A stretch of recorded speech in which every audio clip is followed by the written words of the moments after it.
Hi, this is Matt Shepard. And I'm Chad Shepard. Coming up on this edition of Shep, Shower, and Shave, the Penguins are on the brink of becoming the first team since the late 90's Wings to win back-to-back titles. Are they better? So much has been made of the NBA Finals blowouts. What about the Stanley Cup Finals butt-kickings? And the Tigers are in Boston to start a 3-game series. We'll talk of their inability to gain some consistency. That's all next on Shep, Shower, and Shave.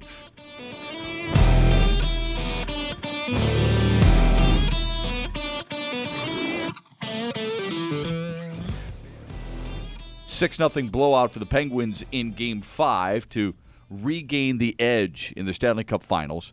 It was a complete breakdown for Nashville. It's their worst playoff loss in their brief playoff history, but it was an ass-kicking up and down at every part of the ice and in every category for Pittsburgh. Sidney Crosby had 3 assists. People don't want to hear about it. You and I have talked about it before, Chad. Phil Kessel had a goal and 2 helpers. Evgeny Malkin had a multi-point game as well. The Penguins, if and when they beat Nashville to win their second straight cup, will be the first NHL team to repeat since the Red Wings did it in 1997 and 1998.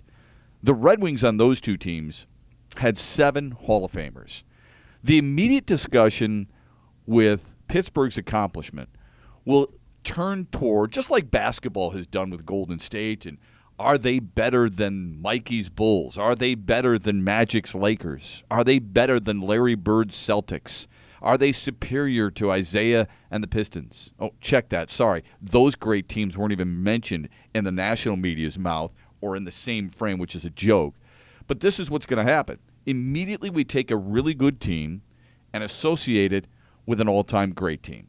Do you think this Pittsburgh team can make a case, if they repeat, to be as good as those back-to-back champion Red Wings teams were? I do think they can make a case to do that, and the main reason is the salary cap era, which makes managing an NHL roster substantially more difficult. We've seen lockouts in the last 20 seasons twice as a result of negotiating that collective bargaining agreement. Obviously, the post, that's a big takeaway from those late 90s really good Red point. Wings. Yeah, those late 90s Red Wings, people will immediately point to when they want to steal that thunder. Oh, they didn't have to worry about a salary cap. They could just go buy whoever they wanted, like the Yankees. Yeah. Pittsburgh has been able to circumvent that issue by building so much homegrown talent. And a lot of those guys were drafted by the organization. Obviously, you have to be in a down stretch to be fortunate enough to have 2 number 1 overall picks like Evgeny Malkin and Sidney Crosby in consecutive years. And then Marc-Andre Fleury, too. No, that's a great He was point. a number 1 overall pick. Chris Letang is a draft pick, I believe, as well, and a number of other players that are influential, and especially their younger guys now, Connor Sheary, Jake Gutzel, Brian Rust. Those guys are all draftees. Right. So Pittsburgh's been able Chris to do Kunitz it. was an undrafted free agent out of Ferris State, so they took a chance on him. And his best years have certainly been in by the way, Pittsburgh. and I'll let you continue here in a minute, but there's nothing wrong with sprinkling in free agents or trades. Right. That's what great teams do. When we bring up the Detroit Red Wings of, we'll just use 1998 as an example, that was when they won their second straight cup. Look, I hate to break this to people, but Slava Fetisov was not drafted by Detroit, right? When you look at other players on that team, Igor Larionov was not drafted by Detroit. Larry Murphy was not drafted by Detroit. Bob Rouse, Brendan Shanahan, they were not drafted by the Red Wings. So it's okay. Chris Draper wasn't either. It's okay to bring those guys in via trade or free agency if it may be a final piece to the puzzle. When I talk glowingly about my favorite team, the '84 Tigers, remember Chet Lemon, Larry Herndon, Darrell Evans, not drafted by that team. Go ahead. No, that's a great point. Homegrown talent is something that we like to romanticize with the teams that we're supporting because it makes us feel better when we're not going to poach these stars or buy these stars. Right. We've really developed them through our organization. Pittsburgh's done a great job of that, but as you said, the banners are hanging there either way. Whether you buy a title, as the Red Wings were perceived to have done, or if you can grow their own talent like Pittsburgh. You mentioned that there's 7 future Hall of Famers or 7 current Hall of Famers on that Red Wings roster. Yeah. It'd be interesting to look a couple years from now at this Pittsburgh roster and see how many could be fashioned out of there. Because, well, that's where I'm going. Yeah, I think Crosby and Malkin are for sure going to be there. Okay. And I think you can make arguments for players like Chris Letang and Marc-Andre Fleury. Should they Chris finish out their career at a higher trajectory? No way will Marc-Andre Fleury be a Hall of Famer. I'm not saying he is right now. I'm saying it's well, not I think out you're of the realm reaching, of though. possibility. It's yeah, okay. That's fair. It's okay to say this team is built with a bunch of guys who are just really good at their roles that they were given, okay? Chris Letang, I think, is a fantastic player. He's just been injured a great deal. Yeah. So I think the only two guys you're talking about, I thought you were going to go with Phil Kessel, and I think that would have been a reach too. I think there's only two guys. And look, there's some younger guys you brought up, Sherry, Rust, and some of the others, who knows where they'll be, all right? Gensel, who knows where they'll be? You sure don't want to put them there right now. They don't deserve to be there right now. But if you just look at the first line of Pittsburgh, and look at the first line of the Red Wings back in that 97, 98 season. It's not even close. No, you're man. right. Not even close. You're right. Those guys that I mentioned are farther from that legitimate candidacy than they are closer to it. I'm not trying to make the assumption that it's a natural trajectory for them to be on their way there. It's just not totally out of the realm of possibility. So why is it we do that, though? Why is it? Well, it's an easy tally mark. It's an easy winner loser, right? Who's got more Hall of Famers? Right, but it's my fault, too. I'll blame myself for this as well. Why do we immediately either compare teams or try to downgrade what a champion is about to become or has become? And we conveniently forget our team. Let's take a look at the Tigers right now, for example. Not that they're a threat to win a championship. Justin Upton, not homegrown, right? J.D. Martinez, not homegrown. Miguel Cabrera, Ian Kinsler, Jose Iglesias, not homegrown. We forget Jordan Zimmerman, not homegrown. Actually, Michael Fulmer, Daniel Norris, Matthew Boyd, you can make the argument none of them are either. Right. So we have the Tigers, the team that most Detroit sports fans are following right now during the summer. There's more foreign organization players than there are homegrown players. And yet, if they won a title, it would be, hey, this is fantastic. You look at what Pittsburgh's doing right now, you bring up an excellent point. They're kind of doing it the right way. They really are. Yeah, and with that Tigers comparison, I would ask if a player like Matt Boyd, like Michael Fulmer, like Daniel Norris hadn't made their name already before they came to Detroit, isn't it fair to give the Detroit front office, the Detroit scouting people, a little bit of credit and kind of in at least pegging them as talent that they want to I guess you're develop? right. Yeah. Now, I'm not trying to. No, actually, they grew up. Argument. If you think about it, you're right. They actually became made big leaguers as in the Tigers organization. So I think that they weren't drafted, but how much does that require? It's the same thing with J.D. Martinez. J.D. Martinez wasn't drafted by Detroit, but he made his name here in Detroit because of the opportunity and the adjustments that Detroit coaching staff and other players helped him with. Right. And he's going to become mega $1 million rich because of it. His polished, finished product sort of came as a result of his I think that's a fair point. touches that came from this Detroit staff. Yeah. So that's a good point. You're right, but we do try to romanticize the teams that we want to root for as having been this naturally grown, because you don't want to feel like you poach someone else's talent. Right. So last night, you and I both watched this game in the 6-0 blowout. And there was a point in the game, and you could tell Nashville, when they got down 4-0, they knew it was over. I mean, they're not coming back on this, the flow of the game and all that other stuff. You knew it. I knew it. I thought it was bad for hockey. We'll get into that here in a minute because, I think there was a lot of channel switching. There was a confrontation, and there has been more than one, between Sidney Crosby and P.K. Subban. Both players who I really like, both players I would love to see in a Red Wings uniform. Both players are among the best at what they do. I think Sidney Crosby is the best player in the world. P.K. Subban is one of the best defensemen in the world. Is that fair to say? I think so. Yeah, absolutely. I think that's fair to say. Generated by the market that, Nashville was willing to uproot basically the face of their franchise and the whole direction of their organization to bring him in the fold. Right. So they get into it a little bit. They're on the ice. Crosby is, quote-unquote, giving Subban the business, throwing his head into the ice, so on and so forth. Coincidental minor penalties called. I thought it was a terrible call. I think there's no question that Nashville should have had the power play. Immediate response on social media. Later on, when I suggested that Crosby was the best player on the ice because he had 3 assists, that he's a dirty player, that he's a punk. My response, and then people showed me the video, which I didn't need to be seen because I had already seen it. I watched it live. My response was, look, I don't agree with the call or the non-call in that situation. But to say that he's a punk, to say that he's a dirty player, to say that he's a scumbag, I think is taking it too far, because I would remind people of this.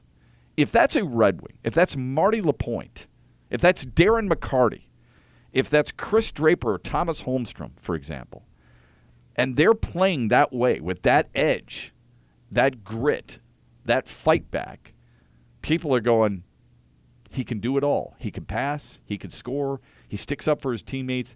He fights. He doesn't need a protector, if you will, like Wayne Gretzky supposedly did. But because you already have this predisposition, I hate that whiny baby, he's a baby. Or he's a scumbag. Right?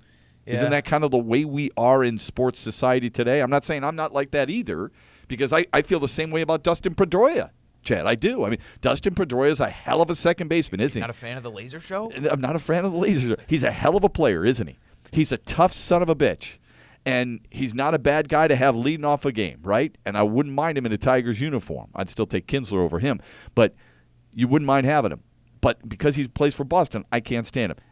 I don't want to be a hypocrite here, so I'm just calling myself out. It's similar to what's going on with Pittsburgh, don't you think? No, I think that's fair. And I think Sidney Crosby, in general, being the best player in the world, and we see this in the NBA too with LeBron James. If you're the best player in the world at your sport, the perception is you should kind of be universally loved by the fan base of that sport. And in soccer, that's an example where we don't watch it as much, but you can tell. I don't watch it at all. Cristiano Ronaldo, Lionel Messi have universal respect in the game of soccer. Okay, if you say so. There are Warriors fans who don't really care about LeBron or will try and tarnish him whenever they can. Or Miami fans. And hockey fans are the same with Sidney Crosby. Yeah. So is there an athlete like that? That's interesting you bring that up. Is there an athlete like that who has universal appeal?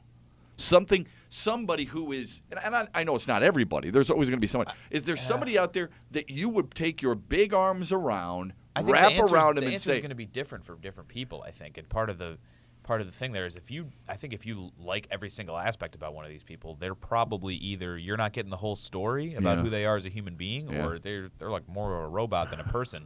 You got to have a couple things that make you really a human. And because Sidney Crosby is willing to speak out about things and complain about other things and has frequent interactions with the ref, as most captains in most sports do, he's pegged that way. All right, well, who people look for confirmation bias? They look for behavior that's going to reinforce the opinions that they already have. Okay. And who would come closest to it? Further. Who would come close? And please don't give me a soccer player, because nobody in the United States gives a rat's ass about soccer. All right. So can we focus on the guys and outside of ESPN? Okay. Can we focus on the athletes in the four major sports, let's say, who might be closest? Well, how visible does this person have to be? Because I would say Mike Trout. Well, I'm not looking for TJ Lang. I would think Mike Trout fits that category. I don't think he's disliked by a large group of people at all. I think there's a lot of people who feel relatively ambivalent about him, but I think people either love him or have not much of an opinion. Okay. And that's about as close as you can get in today's age, because the media polarizes us on everybody else. You either love or hate Bryce Harper. You either love or hate LeBron. You either love or hate Sidney Crosby.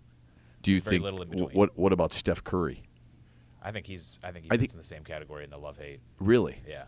I find that interesting. Guy to hate. I think I know a lot of people like him. I know he's super well, popular. Why is he he's easy an easy to guy hate? to hate? Because he doesn't look imposing. He doesn't look intimidating or like the type of athlete that you want to physically model yourself to be to be like. Yeah. He has those weak-ass shoes from Under Armour that everybody hated that look like that the orthopedic doctor has prescribed them to you. We're getting into an age category there.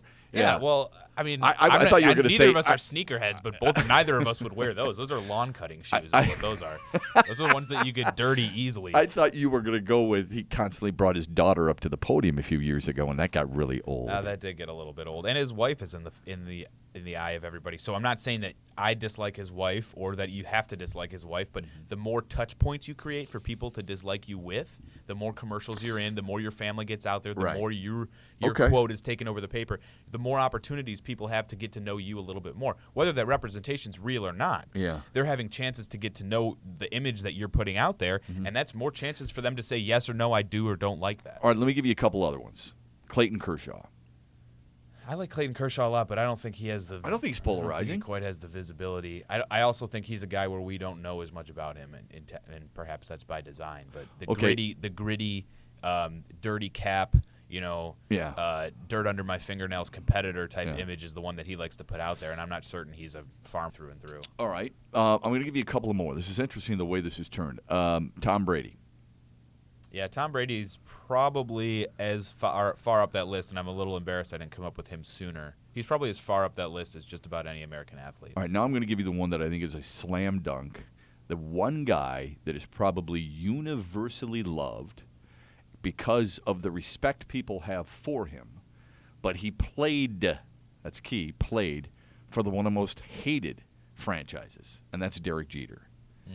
I mean, if you had to pick one athlete, I would guess guess there's some people out there that don't like Derek Jeter. Well, you're never going to find somebody who's universally accepted. I mean, every person you walk down the street, if you do an MOS, man on the street in news reporter terms, and you take a microphone, eventually you're going to find somebody who hates just about everybody, every athlete, right? Nobody is universally loved, for example. But I think he's about as close as it gets.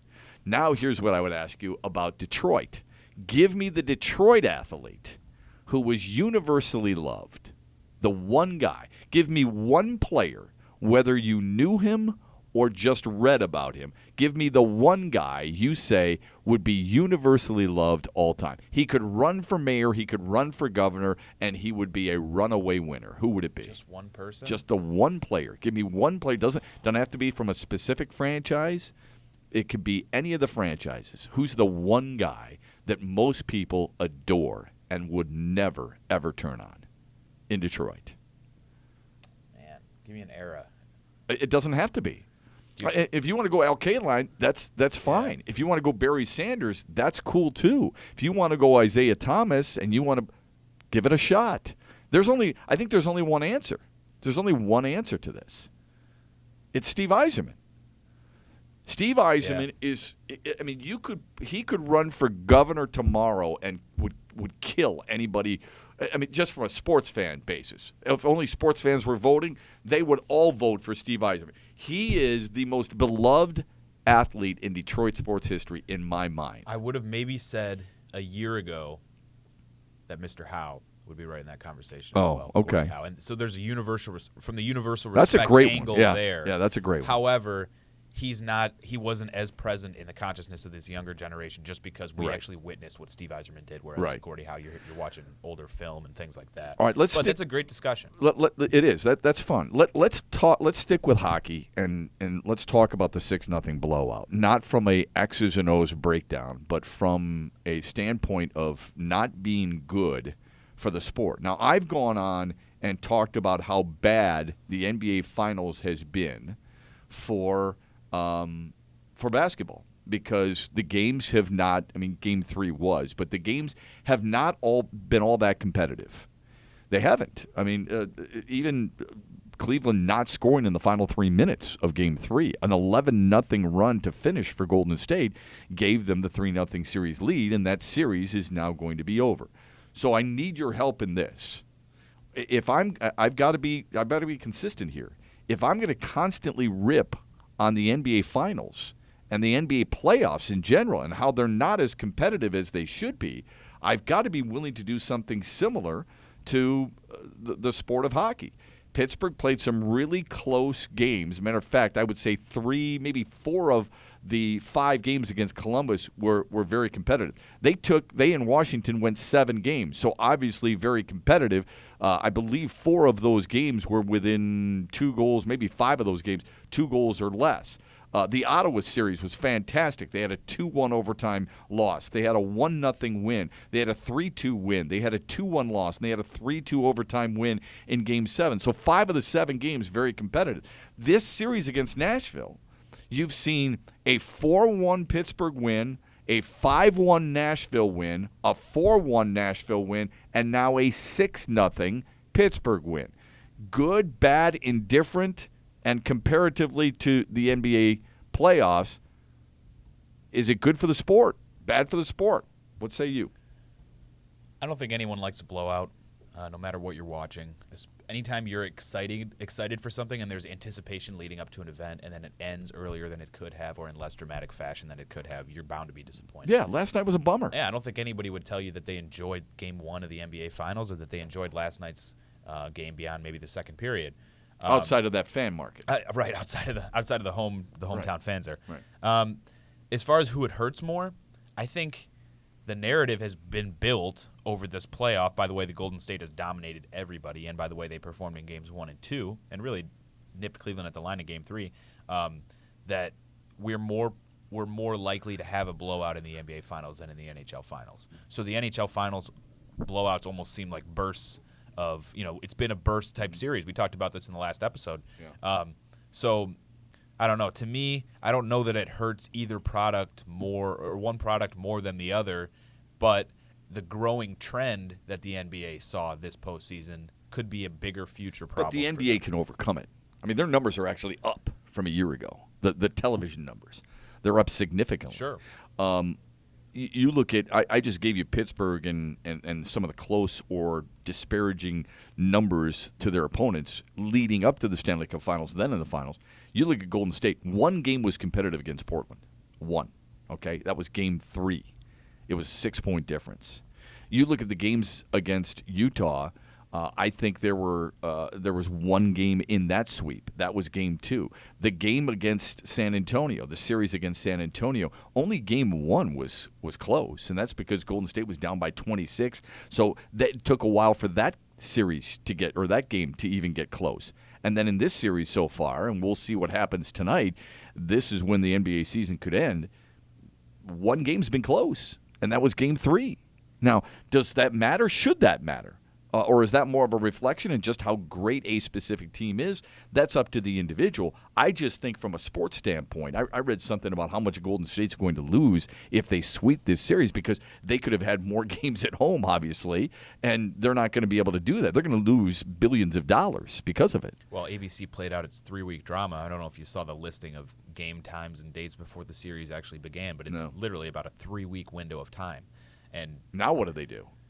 Do they run some crappy reruns of and Dance with the Stars? And they lose out on a lot of advertising dollars, potential advertising dollars. Yeah, that's huge. That's what this is what is perhaps something, a discussion for a later episode, but this is the future market of sports television that people don't seem to understand. As we lose more cable subscribers, as we lose more people generally watching television, as people go towards their streaming devices, towards their on-demand and everything like that, or available online on demand, the rights that have created these large revenue systems, the TV rights, that leverage is diminishing. It becomes less and less valuable as people watch less and less television. Why do you think ESPN had to have so many layoffs? Eventually, that's a serious problem for a company that could spend billions of dollars on TV rights. Yeah, what's the benefit that you have?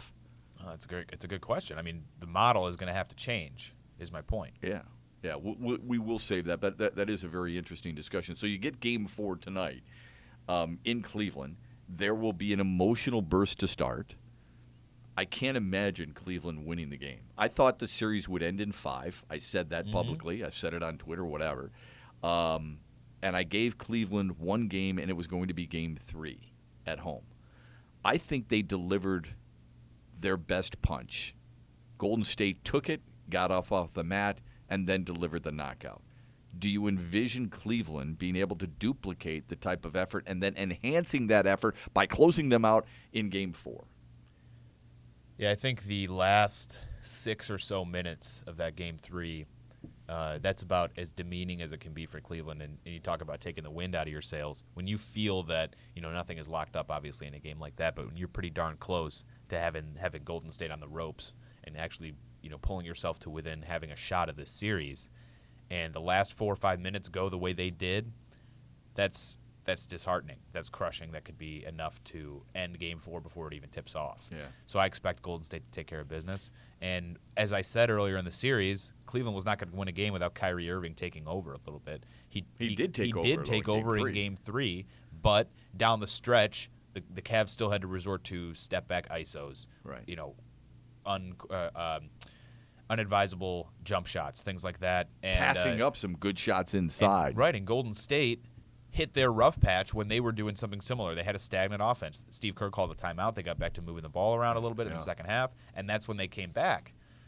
I just don't think that Cleveland's going to be able to pull together the focus, set aside all the other emotions surrounding the previous 3 games in this series. Yeah, they're human, man. I mean, stuff like that is just an absolute downer. Exactly. So. And they don't strike you as a team that has that intangible quality to it anyhow. Well, look at their bench. I mean, their bench is weak. And as I said, the thing that concerned me most and the reason I thought that series would be a shorter series than anyone thought it would be, I'm not sitting here patting myself on the back, although Terry Mills is going to owe me a nice six-pack, is because of the defense. And I really question their defense. I don't think it's very good. I don't think it's substandard. I don't think it's very good, period. So it'll be an interesting situation in Cleveland and how that fan base responds since they've been to the finals 3 consecutive seasons. They will be 1-2 against Golden State. Not that should matter all that much. It's a hell of an accomplishment what they've been able to do, and it's been an incredible and amazing run personally for LeBron James and what he's been able to accomplish by getting there 7 straight years, Miami and Cleveland. It's mind-blowing. It really is. But you mentioned the amount of advertising dollars that ABC is going to lose. And by the way, that's the reason they're on ABC and not in ESPN, is because, as you mentioned, less and less people subscribing to cable. But also the way it looks for the league and both leagues. Now, the difference in the Stanley Cup Finals is that this has gone a little bit longer. Even though some of these have been blowouts, it has gone longer. They will go to a Game 6 in Nashville, and I fully expect a Game 7 there. That doesn't mean it's more entertaining, but it does create more suspense for you when teams seem to be more evenly matched. This NBA Finals, and I respect Cleveland because I think their trio is very good. You can keep J.R. Smith, and you can keep some of the other role players that they have. But what I respect most about what they've been able to do, they're hanging in there and so on and so forth. I respect what Cleveland was able to accomplish. It's tough to repeat, man. It's tough to get back to that mountaintop after you've been there twice already and just finally broken through last year. But this looks like Golden State is so much more of a cut above than Cleveland or anybody else in the league. I wonder if that's bad in general for the league. I think it's great that you can promote so many different players for Golden State. I think it's great, like you and I said, the way they built their product.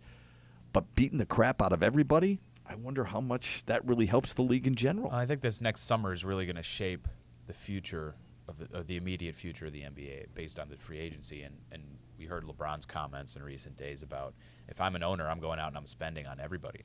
And we're going to see what kind of salaries are given out to what caliber of players. And I'm a Mike Conley fan, but Mike Conley's a $30 million player right now under the current NBA CBA. Yeah. And he's a good player, but again, he needs others around. He's not Kyrie Irving. Right, maybe that's the wrong example because the Pistons could really use a guy like Mike Conley. Yeah. But well, they could use a guy like Klay Thompson. Klay Thompson's going to cash in, man. My point is who Cleveland is willing to spend on an ad is going to dictate whether or not this is good for the sport. Because if Cleveland comes back and loads up with their own firepower, and we meet again next year, year's finals, and it's a great 7-game series, that's the best thing the league could ask for. Well, I suppose so, but there's nobody of Kevin Durant's ability out there on the free agent market this year. No. Okay, so nor they're not the going year out before, nor will there be any. Right, but they're not going to go out there and be able to cherry pick some guy that is going to help them immediately get there and overtake Golden State. There's not one guy out there.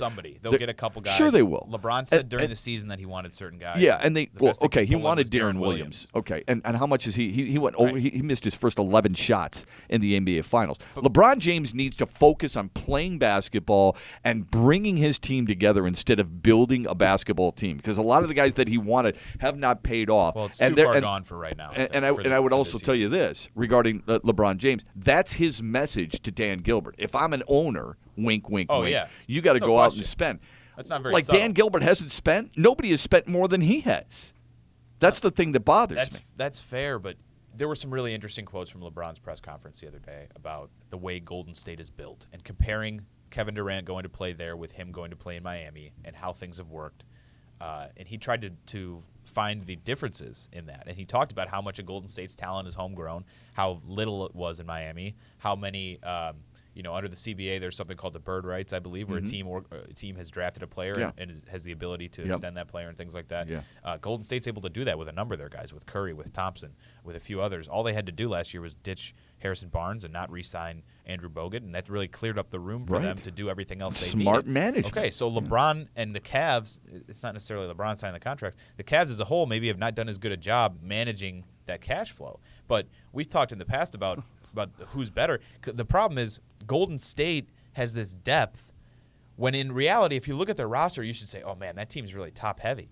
They got their best 3 or 4 players out on the floor to start the game, and then if anyone were to get into foul trouble or if you need bench depth, they should be in trouble. Instead, it's the opposite. The depth is their strength. Cleveland is the top-heavy team, and their top-heaviness isn't nearly as good. LeBron's the best player in the world in this series, but Golden State, to me, has players 2 through 4, and there's a bit of a drop-off after that to Kyrie. Yeah, as much as I like him. Yeah, I would tell you this, though. Remember, you talk about top-heavy. Kevin Durant makes $26.5 million. Nobody else is even close on that Golden State team. Klay Thompson is $16.5 million. We talked about how criminally underpaid Steph Curry is. There's no doubt about that. But Golden State did not sign Kevin Durant saying, I guess we won't be able to extend. No, I don't disagree with that. I'm just telling you, I think you got to be careful when we sit there and we say, okay, well, this guy is or this team is top-heavy. When you look at some of these teams. Cleveland is top-heavy. Well, I'm just asking you, how is Golden State not? Because they have depth. Players 6, 7, 8, 9, 10. The second unit off the bench is considerably better than Cleveland's, and that's where I think the depth comes into play. Well, yeah, but that doesn't mean. We're talking about. They're less top heavy. They have more good players deeper into their rotation. Yes, I agree with that. I've already said that's the thing that bothers me about Cleveland. But what I was going to ask you is, we were talking about money. We were talking about how much you're spending on certain players. That's all I'm suggesting. Well, more of a bang for buck thing, I guess. Yeah, and that's no question. So obviously, in some instances, you have to spend to get the production that you get. But we've talked about philosophy and team building before, and having players that are paid less outperform those salaries is an absolutely vital part of any winning organization. All right, speaking of winning organizations, you wish the Tigers were a little bit more of a winning organization. Instead, it's a team, as they prep for this Boston series tonight, they're a game under 500. Why can't they gain consistency is what people constantly want to know. Think about it this way. Detroit has had 3 3-game winning streaks and 1 4-game rule. That's it. You look, and this is probably an unfair comparison, but this is the team you're striving to be. The Houston Astros have 4 4-game winning streaks, 2 5-game winning streaks, and an 11-game winning streak. And actually, so the 4-game winning streaks, there's actually 5 of them because I didn't include that originally in the 11. That's what you're looking at with this Houston Astros team. Very powerful, very balanced, very good, can beat you in a lot of different ways. Why can't Detroit gain the consistency that they need to? Well, bats have been a big part of it. We've talked about the health issues that the Tigers have faced, not just this year, but repeatedly over the past couple of years. I think having a consistent starting pitching rotation would be a nice start. You've seen Matt Boyd go up and down a little bit. You've seen Zimmerman have to deal with injuries. Verlander's been up and down a little bit. Michael Fulmer got knocked around for the first time last week in a while. We're not used to seeing that. So a familiarity of faces in the rotation would be helpful. Familiarity of bats in the lineup would be helpful so that people can actually get clicking, on the same page together. Mm-hmm. But beyond that, this has kind of been some of their calling card the past couple of years. They'll get hot, they'll slow down, they'll tear through July. Aren't a lot of teams like that, though? Yeah, that's what I mean about baseball is that what threshold is an appropriate subset of games to look at? What's an appropriate sample size to try and draw a conclusion from? And we talked in last week's episode about being judged on a third of your job performance or something like that, or a third of your season. And that's unquestionably what we do because there's so much attention diverted to this during the season. There's so much money on the line, and this is something that we enjoy. But, yeah, to a certain extent, you don't want to close the book too early. No, but let's face it. When you're looking at an Angels team without Mike Trout, and Albert Pujols was basically neutered in the series, how do you lose to a team like that? And what is it about that team that gives Detroit so many problems? Detroit has now dropped 27 of their last 36 games against the Angels. That's a winning percentage of about 25.5% since 2012. That's the worst winning percentage versus any team over that time. Detroit is now 1-9-1 in their last 11 series against the Angels. That, to me, is ridiculous. Since Mike Scioscia was named manager just before the 2000 season, the Tigers are 40 games under 500 against the Angels. What is it about the Angels? And I think here's the other thing. When people look at the Angels and the White Sox, I don't expect Detroit to win every single series, okay? That's not realistic.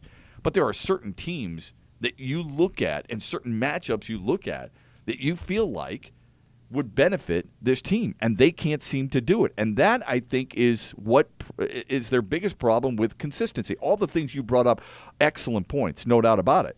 But losing a series to Los Angeles, I don't expect you to win every single game. Losing a series to Los Angeles, losing a series at Chicago, those are the series you're supposed to take care of, I think. Well, and let's take into consideration the fact that L.A. isn't the same organization or the same team built the same way as it was earlier in Mike Scioscia's tenure. They've added Josh Hamilton. Albert Pujols. They had Josh Hamilton for a short stretch there, I believe. Mike Trout obviously changes the way that they build their lineup. They used to have better pitching, even in recent seasons with guys like Garrett Richards throwing better than they did, and Matt Schumacher's having a good year right now, but he was better a couple years ago.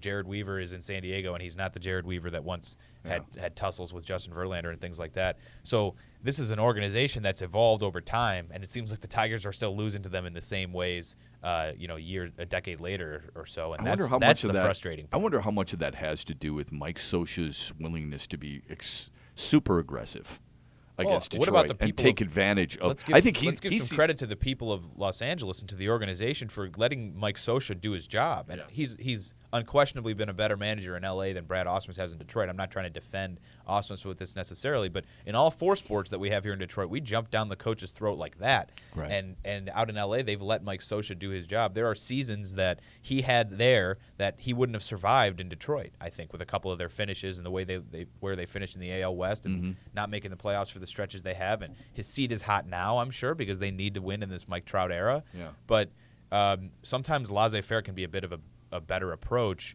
when it comes to the pressures that you as a fan base create for an organization. Yeah, but I'm sure some of that is built up. Mike Scioscia has gained a certain amount of leeway because of what he's been able to do there in Los Angeles, and because he's won a championship. Right, that's as what he has that Ausmus doesn't. I'm not suggesting Ausmus deserves that right now. I'm just saying in the general sense, sometimes when a guy's established and he's done something at a high level for a long time, let's trust him and maybe let him do his job. And the person I might be referencing more directly with that is somebody like Jim Leland. Well, yeah, but who came under criticism when. Well, sure he did, but he also won a championship in Florida, okay, and he's had success. It was successful in Pittsburgh, too. I think a lot of it is based on track record. Brad Ausmus had a little different story, but it wasn't, still, when Detroit is losing. My point is the track record wasn't enough for Detroit fans to, determine that he did all he could. I think with this Tiger situation, the issue people have more than anything else is, again, like I mentioned, losing series, like getting swept in Tampa was borderline unacceptable. Losing to Chicago, for example, losing to Oakland, those are series that people in Detroit feel just should not happen. You should be on the winning side of those more than not.